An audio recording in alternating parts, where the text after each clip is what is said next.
So here we're going through a guide to learn about the 4 different aspects that contribute towards weather. We're going to start with temperature.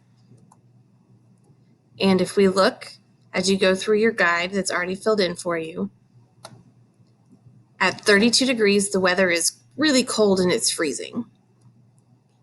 At 55 degrees Fahrenheit, it's a cool day. It's not warm, it's not cold. It's very pleasant, very mild, very nice outside.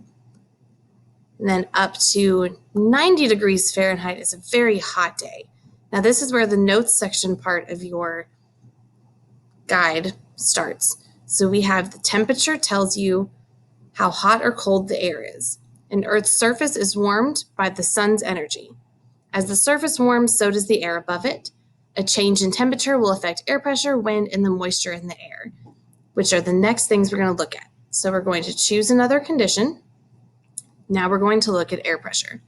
Air pressure is measured with a barometer, and it's measured in millibars. So here we have the air pressure is 1,000 millibars. The weather is very calm and clear, but as we decrease our air pressure to 980 millibars, we see it starts to get a little windy. As we decrease to 960 millibars, it gets a little windier, clouds get a little darker in the sky. We decrease our pressure down to 930 millibars. It starts to rain, it's a bit stormy. And then we get down to 900 millibars, and that's where we have a thunderstorm. Then looking down at our notes, air pressure is the weight of air pressing down on an area. Places with high pressure usually have fair or clear weather. Places with low pressure often have cloudy or stormy weather. I like to think of this as with high pressure, the air particles are close together and they don't have much room to get in trouble. But low pressure, there's lots of space, lots of opportunity for the air particles to be unstable and cause stormy weather. Now we'll move on to our next condition, humidity. Humidity is a percentage out of 100. When we have low humidity, such as 12%, it's very dry. When we have medium humidity, about 47%, that's going to be a normal, typical day.